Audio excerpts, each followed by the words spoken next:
May kabuluhan ang bawat umaga. Sa pagsisikap mo, may kaagapay ka.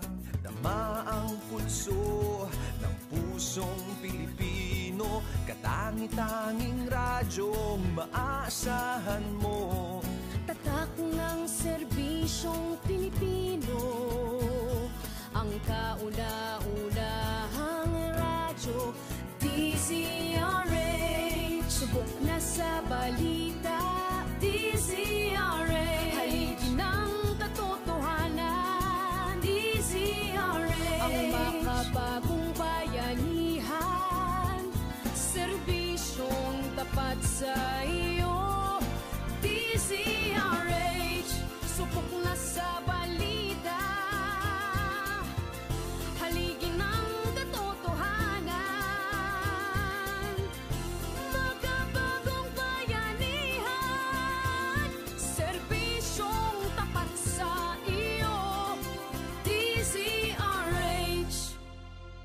Miyembro ng KBP, kapisanan ng mga broadcaster ng Pilipinas.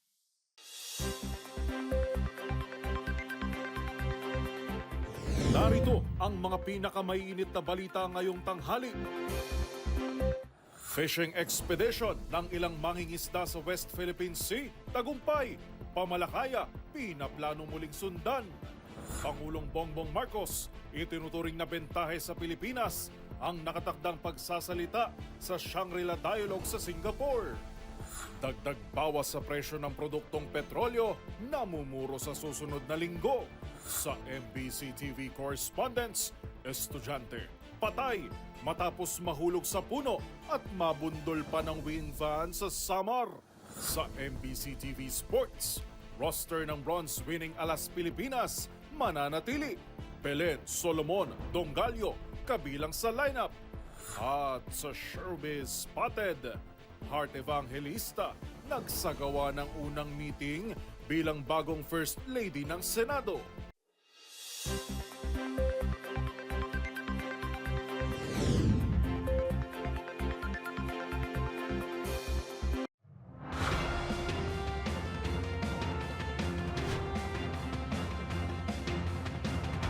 Bawat balita, makabuluhan. Bawat kwento, makapangyarihan. Boses ng Pilipino para sa Pilipino. Live mula sa MBC TV Studio. MBC TV Network News.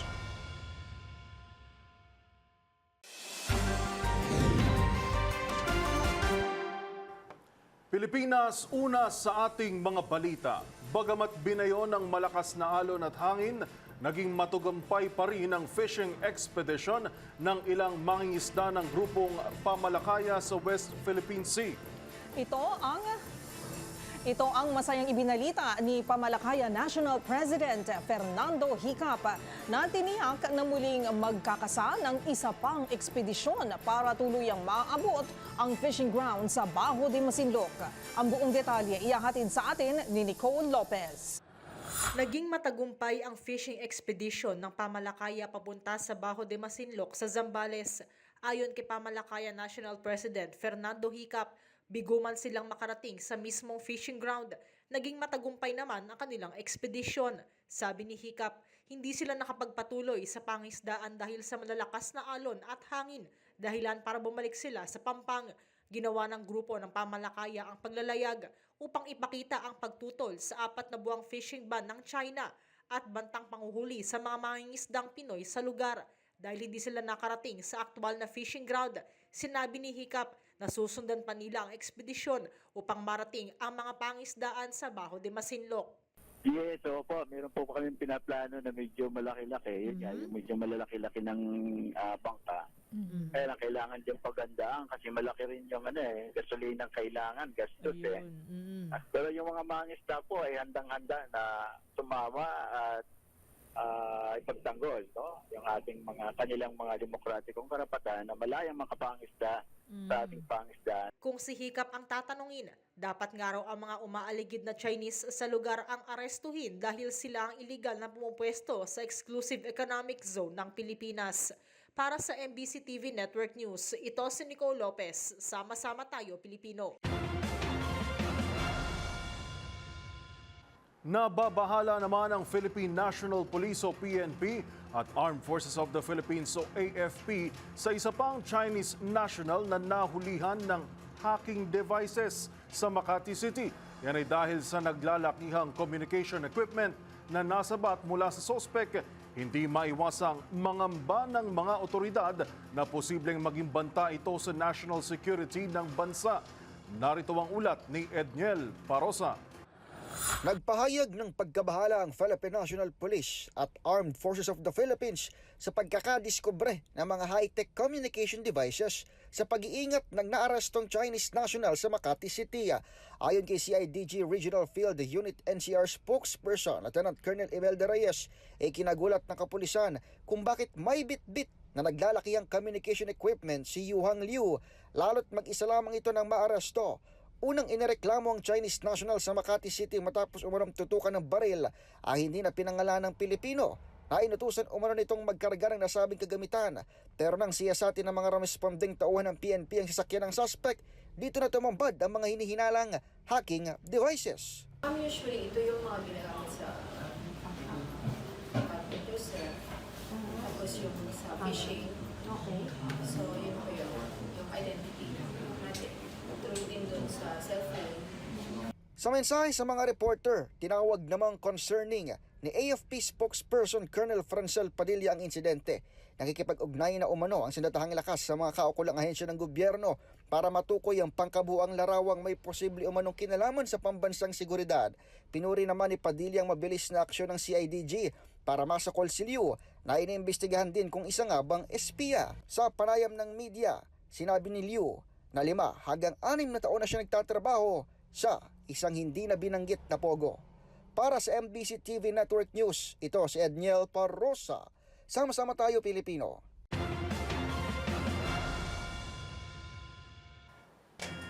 Naniniwala si Pangulong Bongbong Marcos na bentahe sa Pilipinas ang nakatakda nitong keynote address sa Shangri-La Dialogue sa Singapore mamayang gabi. Ayon sa Pangulo, magsisilbi itong platform para marinig ng global community ang posisyon ng Pilipinas sa pag-promote ng diplomasya at bigyang diin ang mga isyong kinakaharap nito. Narito ang ulat ni Let Narciso. Binigyang diin ni Pangulong Ferdinand Marcos Jr. ang kahalagahan ng kanyang keynote address sa International Institute for Strategic Studies o IISS Shangri-La Dialogue sa Singapore. Ang IISS ay pagtitipon ng mga leader at defense and security officials. Ayon kay Pangulong Marcos, ang maimbitahan lang sa nasabing event ay malaking bagay na para sa Pilipinas.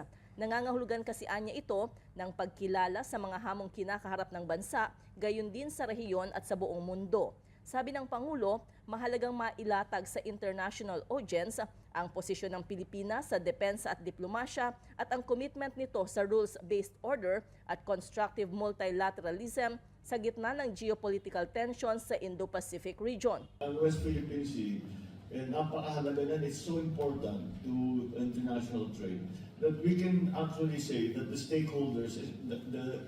stakeholders are no longer limited to ASEAN, Asia, Indo-Pacific. It really involves the global economy already.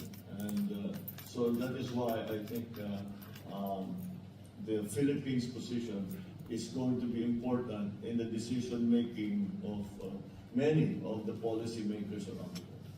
Mamayang gabi na magtatalumpati si PBBM sa 21st edition ng Shangri-La Dialogue. Para sa MBC TV Network News, ito si Let Narciso. Sama-sama tayo, Pilipino. Namumuro naman ang dagdag bawas sa presyo ng mga produktong petrolyo sa susunod na linggo. Sa pagtaya ng oil industry sources, 90 centavos hanggang 1 peso ang posibleng rollback sa kada litro ng gasolina. Bad news naman dahil namumurong tumaas ng 40 centavos hanggang 50 centavos ang kada litro ng diesel at 75 centavos hanggang 85 centavos sa kerosene. Ang pagtaya sa oil price adjustment ay batay sa 4-day trading at maaari pang magbago sa ikalamang araw ng trading ngayong araw.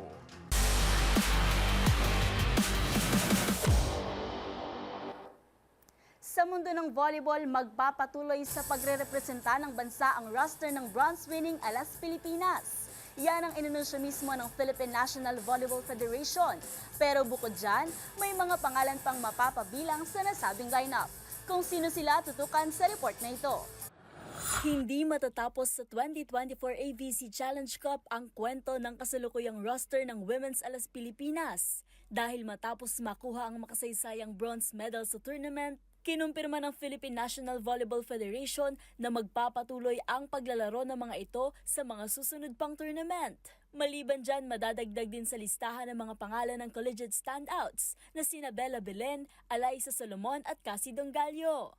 Matatandaang sa inisyal na lineup ng Alas, kasama rin ang mga pangalan ng tatlong UAAP stars, ngunit hindi ito nakapaglaro. Ayon kay PNVF President Tats Tuzara, ginawa nila ang desisyon dahil sa naging magandang performance ng nationals sa nagdaang AVC Challenge Cup at para gawin pang mas malakas ang kupunan. Kabilang sa kasalukuyang roster ang team captain na si Gia de Guzman, Cherry Nunag, Del Palomata, Don Catindig, Ea Laure, Faith Nisperos, Fifi Sharma, Jennifer Nierva, Cici Rondina at Vanny Gandler. Kasama rin ang AVC Challenge Cup Best Opposite Spiker na si Angel Canino. At fellow UAAP standouts na sina Julia Coronel, Thea Gagate, Ara Panique at ang karagdagang sina Belen, Solomon at Dongallo.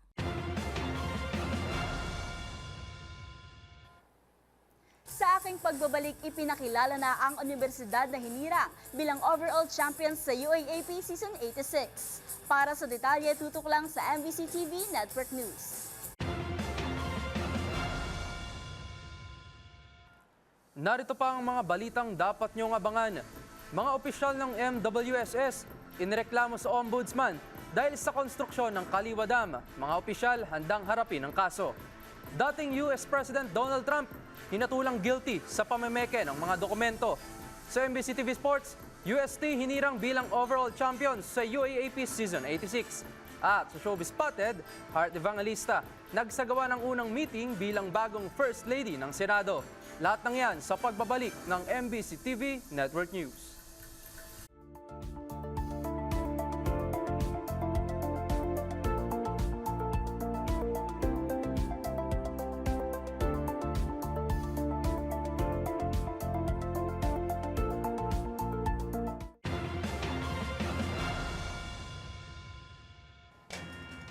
Inireklamo sa Office of the Ombudsman ang mga opisyal ng Metropolitan Water Works and Sewerage System o MWSS dahil sa issue sa konstruksyon ng Kaliwa Dam. Ayon sa nakapagsalita ng MWSS, handa sila sa kahit ano pang kaso ang ibato sa kanila dahil wala sila umanong nilalabag na batas. Ang buong detalye alamin natin sa balita ni Edwin Duque. Nakandang sagutin ng MWSS ang anumang laman ng isinampang kaso ni Ginoong Rodolfo Abiliana, ang leader ng United Filipino Consumers and Commuters, laban naman sa ilang opisyal ng MWSS. Ayon kay Engineer Patrick Dizon, ang spokesperson ng MWSS, inaantay na lamang nila na makarating sa kanilang tanggapan ang kopya ng isinampa sa ahensya. Ayon sa opisyal, sa kanilang panig ay wala umanong itinatago at very transparent at wala silang nilabag na batas dahil nasunod nila ang regulasyon. Matagal na umanong isyo ang naturang usapin, ilang dekada na ang lumipas. Ang naturang proyekto ay makakatulong sa libu-libong mamamayan sa Metro Manila para supplyan ng tubig kung sakaling maubusan ng tubig ang Lamesa at Ipodam. Pakinggan natin ang pahayag ng spokesperson ng MWSS, si Ginoong Engineer Patrick Dizon. Ina-acknowledge naman po natin, sir, no, yung mga ganito pong mga suggestion or suggestion po ng mga ating po mga taong bayan. Lahat naman po ito ay sasagutin po natin lahat. So, handa naman po ang MWSS na magbigay po ng sagot po sa lahat po ng mga kanya pong reklamo po sa MWSS regarding po sa Kaliwa Dam Project. Para sa MBC TV Network News, ako si Edwin Duque, sama-sama tayo Pilipino.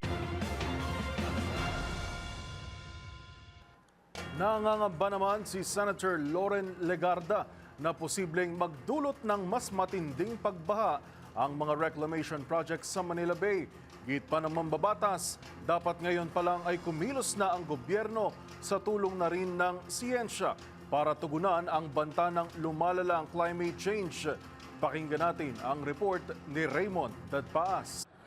Ngayon pa lamang ay dapat pagkahandaan na ng pamahalaan ng mas matinding pagbaha dahil sa nalalapit na pagpasok ng La Nina. Ayon kay Senador Loren Legarda na isang kilalang environmentalist, mahalaga na ngayon pa lang ay seryosohin na ng pamahalaan ang problema sa climate change. Payo ng Senador, gamitin ang siyensya upang maging akma ang paghahanda na gagawin ng gobyerno dahil hindi maganda na kikilos lang ang gobyerno kapag nandyan na ang problema.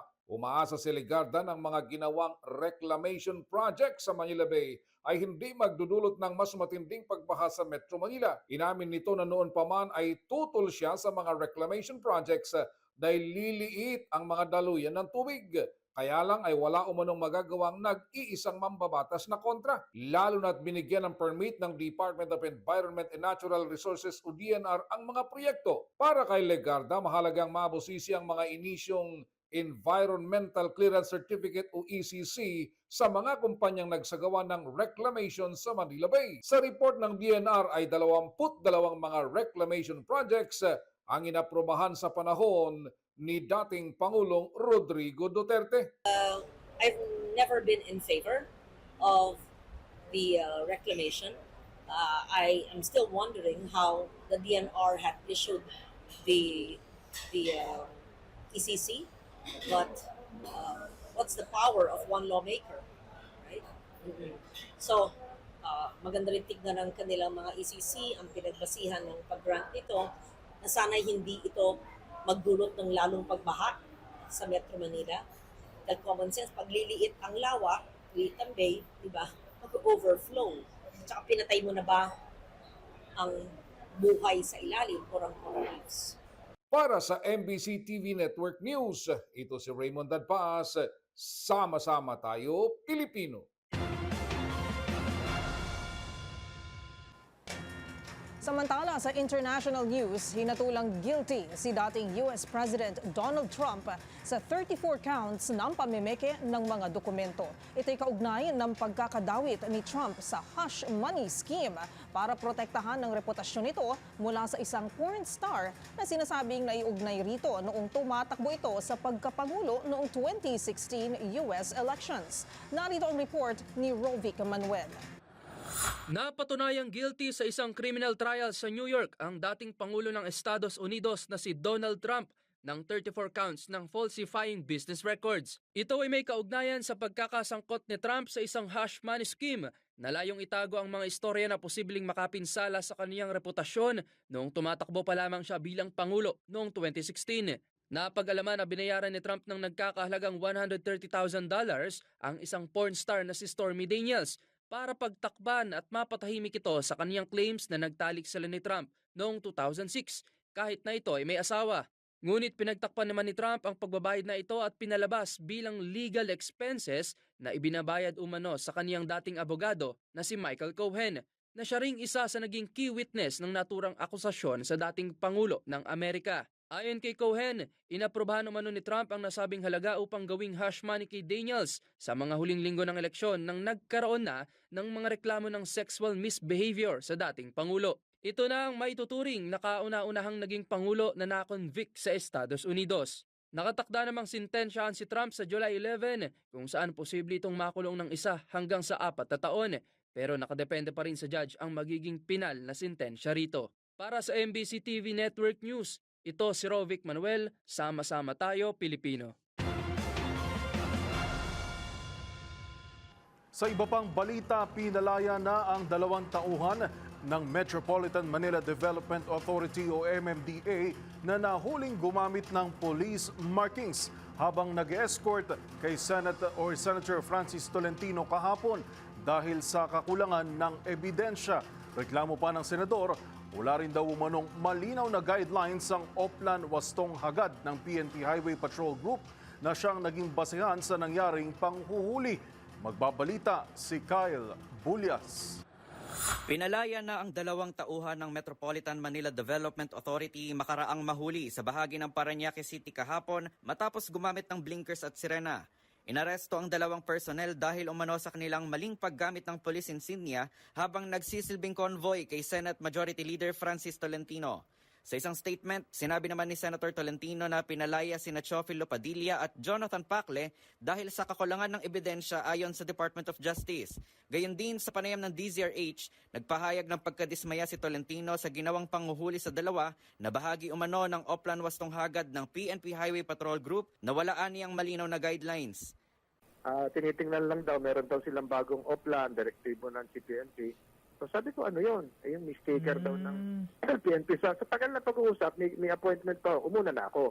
Hindi ko alam, dinampot na pala yung 2 MMDA, doon na lang sa Krame. Ang violation po, illegal use of insignia. Ngayon, nag-issue sila ng statement na yun daw ginawa nilang Oplan, gagawin pa yung guidelines next week. Gayon din, iginiit ng senador na walang naging paglabag ang 2 dahil ang mga sticker aniya ay hindi naman nakadikit sa kanilang mga uniforme. Pero sa kabila nito, nagpahayag ng suporta si Tolentino sa gagawing investigasyon sa 2 tauhan at ipinag-utos na sa ahensya ang pag-aalis sa lahat ng mga hindi otorisadong stickers sa lahat ng kanilang mga motorsiklo. Samantala, ayon naman kay HPG NCR Director Police Colonel Neil Francia, sasailalim muna sa preliminary investigation ng 2 sa Hunyo 24 at mahaharap sa reklamong usurpation of authority at illegal use of insignia. Para sa MBC TV Network News, ito si Kyle Bulias. Sama-sama tayo, Pilipino.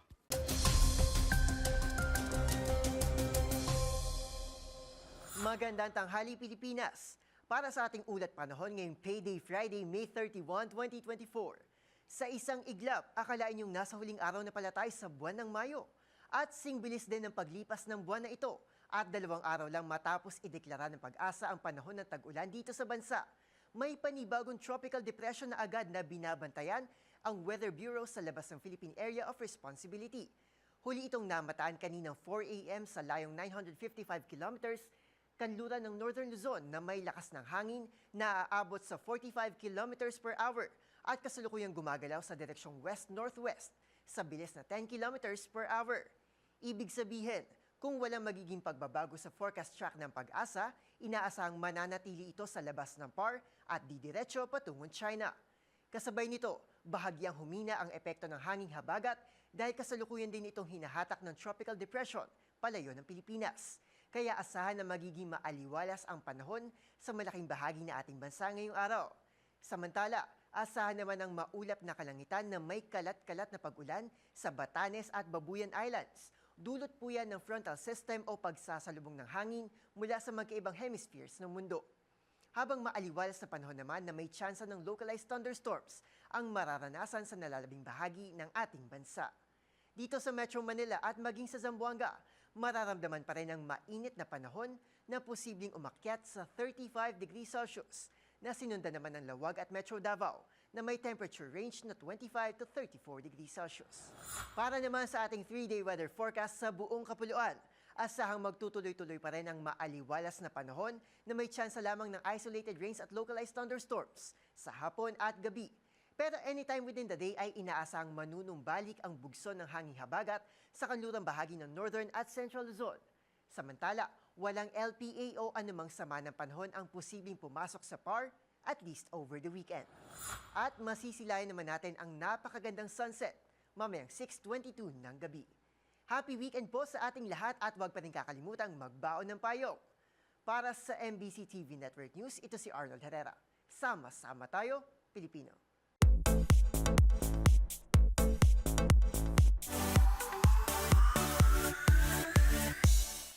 Maliban sa pagiging fashion icon, artista at vlogger, ganyan din sa pagiging painter, panibagong tungkulin ang nakaatang kay Heart Evangelista. Bilang may bahay ni Senate President Cheese Escudero, nagsimula na ito sa kanyang duties bilang bagong First Lady ng Senado. Mga detalye tutukan sa Showbiz Report na ito. Nagsimula na ang actress fashion icon na si Heart Evangelista sa kanyang duties bilang bagong First Lady ng Senado matapos ihalal bilang Senate President ang kanyang mister na si Cheese Escudero. Sa ilang IG stories, makikitang pinangunahan ni Heart ang isang meeting na dinaluhan ng ilang miyembro ng Senate Spouses Foundation of the Philippines, isang non-profit organization na binubuo ng mga misis ng mga senador na nagsasagawa ng charitable missions at humanitarian projects. Sa kanya namang broadcast channel, ibinahagi rin ng aktres na excited siya sa kanyang bagong tungkulin at shinare nito ang IG account ng Senate spouses. Magunita na minsang ibinuking ni Senate President Cheese sa kapihan sa Senado Forum kamakailan ang inisyal na reaksyon ni Hart ng opisyal na itong magiging head ng naturang organisasyon. Iyak siya ng konti, nagpanik kasi parang di raw niya kaya. So, inaano ko na, wag ka magpa-pressure. Sabi ko, yung kaya lang.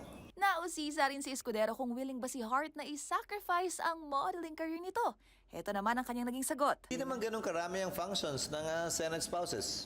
In fact, nung tinanong ko si Kat Pimentel, parang once a quarter, usually Christmas season ang functions nila. Sa ngayon, inaaral pa raw ni Hart ang mga nagdaang proyekto na maaari niyang ipagpatuloy nang sa gayon ay malaman nito kung ano pa ang mga pwedeng idagdag o simulan. Ang pagiging pinuno ng Senate spouses ay nakagawiang ipinapasa sa kung sino ang nakaupong Senate President. At sa aking pagbabalik, mga alahas ng binansagang Princess of Pop na si Britney Spears nanakaw. Manatiling nakatutok dito lang sa MBC TV Network News. BRB.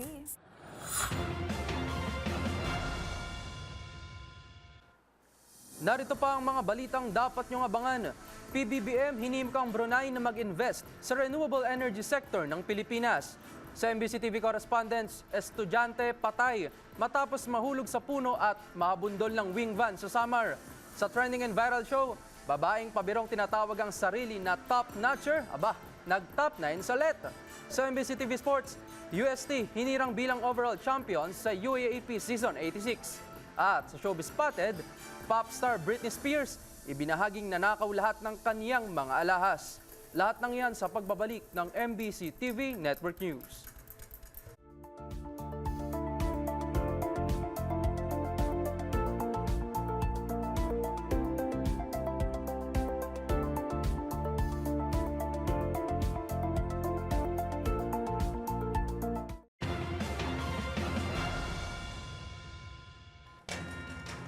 Hinimok ni Pangulong Bongbong Marcos ang key players ng Brunei na mag-invest sa renewable energy sector ng Pilipinas. Paliwanag ng Presidente, bahagi raw ito ng commitment ng kanyang administrasyon na mag-transition sa renewable energy sources bilang pagtugon sa hamon ng climate change. Pakinggan natin ang balita ni Arnold Herrera. Nagpahayag ng interes si Pangulong Bongbong Marcos na magpasinaya ng joint waste-to-energy projects kasama ang key players ng energy sector ng Brunei. Bahagi raw ito ng pakikiisa ng Pilipinas sa malawakang pagkontrol at pagtransition mula sa mapaminsalang fossil fuels papunta sa paggamit ng renewable energy bilang pagtugon sa lumalalang epekto ng climate change. Ayon sa Pangulo, naging kultura na anya sa urban areas ang pagtatapon ng basura at pag-iimbak dito sa paniniwalang hindi na ito mapakikinabangan pa. Sitwasyon na mas humihirap anya kapag hinahaluan ng politika. Gayunman, kumpiyansa pa rin ito na posibleng dito rin mahanap ang solusyon sa problema sa waste disposal. Samantala, tinalakay din ng Chief Executive ang kahalagahan ng technological innovations para ma-maximize ang enerhiya na nakukuha mula sa mga landfill, kabilang na ang pagtugon sa legal challenges sa bawat lokal na pamahalaan at kung paano mahihikayat ang mga kumpanya na makiisa sa inisyatibang ito. Nagbukas din ng oportunidad ang pulong para ipakita ang investment potentials ng Brunei sa renewable energy sector ng Pilipinas at magpalitan ng best sustainable practices maging technological advancements sa langis at gas. Para sa MBC TV Network News, ito si Arnold Herrera. Sama-sama tayo, Pilipino. Nagbabala naman ang isang health expert na mas delikado umano ang usok ng vape kung ikukumpara sa nicotine. Ang paalalang ito ay bahagi raw ng anti-vaping campaign ng Philippine College of Physicians ngayong World No Tobacco Day. Ang buong detalye tutukan sa report ni Rose Babiera. Sa pakikibahagi ng bansa sa pagdiriwang ng World No Tobacco Day ngayong araw, mas pinaigting ng Department of Health ang abiso sa mga vape users. Ayon kasi sa mga eksperto, ang usok ng vape ay mas delikado pa sa nicotine. Pinagtibay ito ni Dr. Ronjin Solante, ang tagapangulo ng Philippine College of Physicians at isang infectious disease expert sa panayam sa DZRH. Aniya, nananatiling advokasya ng PCP ang anti-vaping. Hindi lamang daw nicotine ang tinitignan ng mga eksperto rito, kundi ang usok ng vape na mas nakakaperwisyo ng baga at maaari ding magdulot ng heart attack. It's not anymore the nicotine that's the content of that cigarette is important. No, it's also the degree of that smoke na more harmful siya because it can cause mucosal damage, no, yun dito sa bibig natin at saka sa pharyngeal area, and these are now what we are seeing. Taliwas ito sa paniniwala ng marami na ang paglipat mula sa paninigarilyo tungo sa pagbe-vape ay safer o may milder na epekto sa kalusugan. Dahil ayon sa doktor, mas marami ang volume ng usok na pumapasok sa baga sa paggamit ng mga e-cigarette. Nandun pa rin yung harm niya that it can really mas delikado nga to kasi yung volume ng ang usok nito na papasok dito sa pharyngeal area natin or sa bibig is more compared to just an ordinary smoke, tobacco smoke. Matatandaan nitong Abril na itala ang kauna-unahang kaso ng pagkamatay dahil sa paggamit ng vape, kung saan ang isang 22 anyos na lalaki na walang komplikasyon sa kalusugan ang namatay matapos atakihin sa puso dahil sa matinding lung injury. Wala itong tala na gumagamit ito ng sigarilyo, kaya ang itinuturing dahilan ay ang araw-araw na paggamit umano ng biktima ng vape sa loob ng 2 taon. Sa ngayon, patuloy ang pagsulong ng mga eksperto kasamang iba't ibang NGOs at ang DOH na ipabatid sa publiko na ang vaping ay hindi kailanman naging mas mabuting alternatibo sa paninigarilyo. Para sa MBC TV Network News, ito si Rose Babiera. Sama-sama tayo, Pilipino.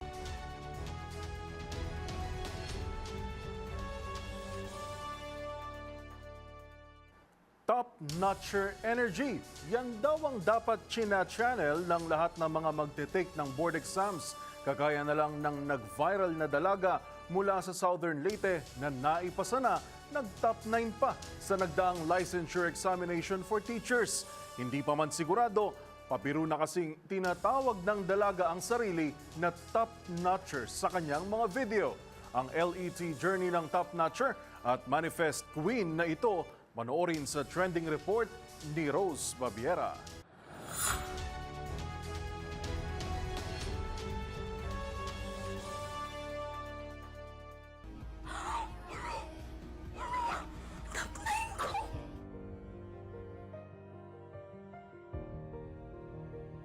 You attract what you manifest.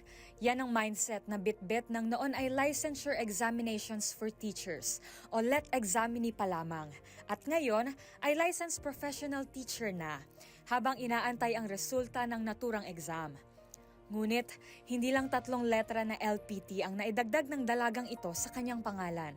Karangalan din bilang isang top-notcher. Itinanghal kasing top 9 si Jayan Guasa sa inilabas na resulta ng LET kamakailan. Gayunpaman, hindi ito normal na istorya lang ng pagpasa. Ito kasing si Jayan, nag-viral at tinatawag ngayon na Manifest Queen. Vinivideohan kasi ng dalaga ang sarili habang nagka-countdown sa araw kung kailan lalabas ang resulta. At maski wala pa man ang listahan, tinatawag na niya ang sarili na top-notcher. 4 days to go until I become a top-notcher. 3 days to go until I become a top-notcher. 2 days to go until I become a top-notcher. 1 day to go until I become a top-notcher. Si Jayan ay pumasa sa kategoryang secondary level. Siya ay kumuha ng BS Education na nag-major sa General Sciences mula sa Cebu Normal University, kung saan siya nagtapos bilang isang summa cum laude. Siya rin ay isang scholar ng nasabing universidad. Bukod sa pagbaha ng pagbati, marami ang nagpatibay na kaya raw malakas ang loob ng dalaga na pangunahan ang resulta o ika nga nila mag-manifest ay dahil alam nito sa sarili na pinagbuti at pinagdasal niya ito. Inspirasyon ang hatid ni Jayan lalo na sa mga nakanood ng kanyang video na kukuha rin ng mga licensure at board exam. Komento ng marami, sila rin daw ang babatiin at magiging top-notcher sa kani-kanilang mga panahon. Para sa MBC TV Network News, ito si Rose Babiera. Sama-sama tayo, Pilipino.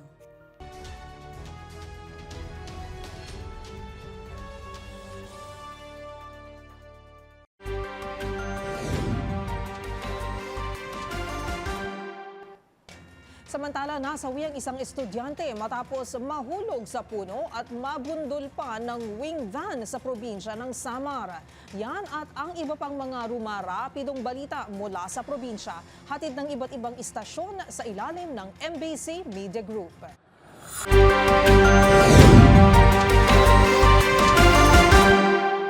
Isang estudyante nasawi matapos mahulog sa puno ng mangga at nabundol pa ng dumadaang wing van truck sa bayan ng Paranas, Samar. Kinilala ng PNP ang biktima si alias Anton 16 anyos. Estudyante, residente ng Barangay 5, Poblasyon, Paranas, Samar. Nangyari ang insidente sa Barangay Lipata sa naturang bayan. Sa investigasyon ng PNP, makyat sa puno ng mangga ang biktima para mamitas ng Indian Mingo ng aksidenteng mahulog sa puno ng kahoy sa tabi ng daan. Sakto dumadaan naman ang isusuwing van truck na minamaniho ni alias Jose 46 anyos ng Caloocan City at nabundol ang biktima. Itinakbo pa ito sa Samar Provincial Hospital sa Catbalogan City. Subalit, ideklara na dead on arrival ang attending physician. Ito si Arstratito Jimmy Angay-Angay. Sama-sama tayo, Pilipino.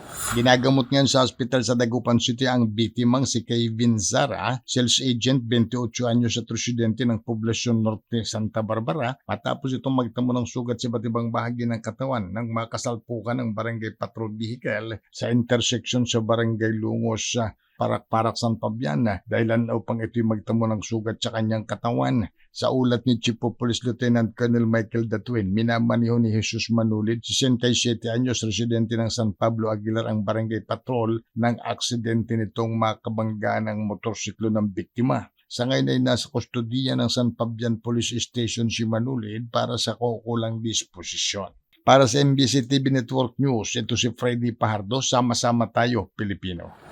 Binigyan ng tulong ng ahensya at pamahalaan sa Bataan ang mga mangisda na lubhang mga naapektuhan ng oil spill sa Barangay Daang Pari, Orion, Bataan. Ang mga nagtulong-tulong para makapagbigay suporta sa mga natigil ang kanilang mga hanap buhay, partikular sa bayan ng Orion, ang MSWDO, PSWDO, Menro, Senro, DSWD, PGSO, Sangguniang Bayan, MIPARM. Matatandaan na napaulat na napakaraming langis ang natagpuan sa mga baybayin ng dagat ng Orion at sa bayan ng Limay dahilan para hindi makapamalakaya ang mga residente sa lugar na mangisda at maligo din, kasama na ang iba pang mga activity sa dagat ay binawalan din, na malaking apekto ito sa mga mangisda na tanging walang ibang pinagkukunan kundi ito lamang ang pangisda sa dagat.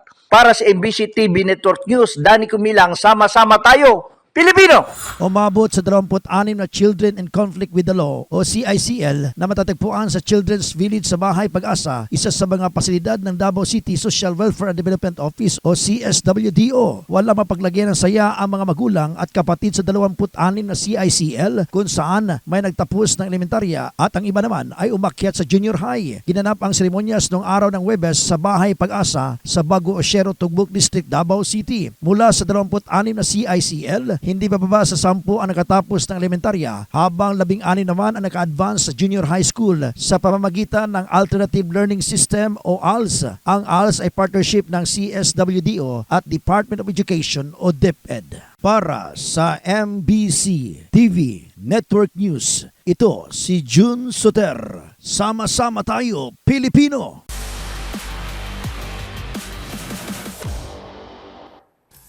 UAAP Season 86 has finally come to an end. At ang universidad na nanguna sa lahat, walang iba kundi ang University of Santo Tomas. Kasabay ng awarding, ipinasa na rin sa susunod na school ang hosting duties para naman sa Season 87. Ang mga pangyayari tutukan sa report na ito. Muli na namang dinumina ng University of Santo Tomas ng UAAP matapos tanghalin bilang overall champions ng Season 86. Nakakuha ang Espanya-based institution ng 332 points sa collegiate at 257 points naman sa high school level. Dahil dito, ito na ang ika-47 overall general championship ng UST sa college division at ika-23 naman sa high school rankings. Pagdating sa collegiate division, nakuha ng UST ang gold sa women's basketball, men's table tennis, women's taekwondo, pomse, men's and women's beach volleyball, men's tennis, men's chess, at women's 3x3 basketball. Habang nanguna rin ang nasabing school sa boys and girls table tennis, girls beach volleyball, boys and girls swimming, boys judo at girls athletics. Samantala, pumangalawa ang De La Salle University sa overall ranking with 269 points sa collegiate division at 154 sa high school.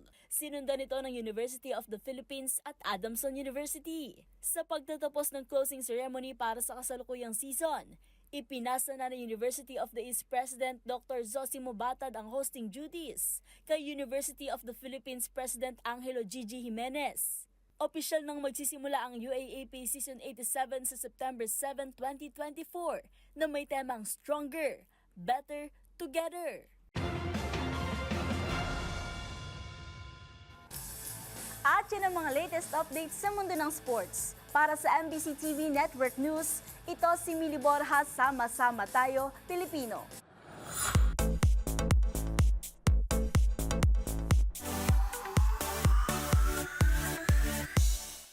Mga walang laman na jewelry box. Ito ang ipinakita ng American singer na si Britney Spears sa kanyang followers matapos umanong malimas ang kanyang mga alahas. Tanging Mother Mary jewelry item na lamang ang makikita sa naturang lalagyan ng international pop icon. Mga detalye tutukan sa Showbiz Report na ito. Kawa ng mga alahas ang pop star na si Britney Spears. Itong ibinahagi ng American singer sa pamamagitan ng isang IG post kung saan isa-isa nitong ipinakitang wala ng laman ang kanyang mga jewelry box. Because I'm scared. It's all gone. All my jewelry is gone. Ayon kay Britney, sa ngayon ay hindi na muna siya bumibili ng mga alahas sa takot na muli itong mawala. Mumurahin o peke na lang daw muna ang kanyang ginagamit. Kabilang anya sa mga nakuha ay ang mga alahas na personally made for her. Gayon din ang isang baby cross na pag-aari niya na raw mula pa noong siya'y 4 years old. Samantala, batay naman sa ulat ng isang entertainment news outlet sa Amerika, nakipag-ugnayan sila sa Ventura County Sheriff's Office. Ngunit wala naman daw itong natanggap na tawag o report sa kahit anong insidente ng pagnanakaw mula sa tahanan ng international pop icon. Kung matatandaan, last January, sinabi ni Britney na tuluyan na raw niyang tatalikuran ang music industry. Taong 2017 ang mag-concert sa Pilipinas ang binansagang Princess of Pop na nagpasikat ng mga kantang Baby One More Time.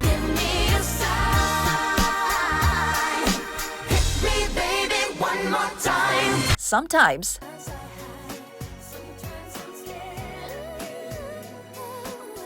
at Oops, I Did It Again.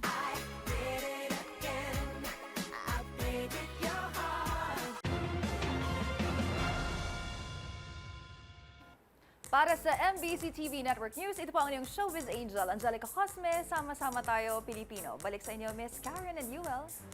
Maraming salamat, Showbiz Angel, Matchpoint Willie at Rovic. At iyan ng mga nakalap naming balita ngayong araw ng Biyernes, Sweldo Day. Ako si Yuel Reyes. Advance happy weekend po sa ating lahat. At ako naman po si Karen Oyong. Magkita-kita tayong muli sa darating na Lunes para sa mga balitang makabuluhan, mga kwentong makapangyarihan. Hatid ang boses ng Pilipino para sa Pilipino. Ito ang MBC TV Network News. Sama-sama tayo, Pilipino.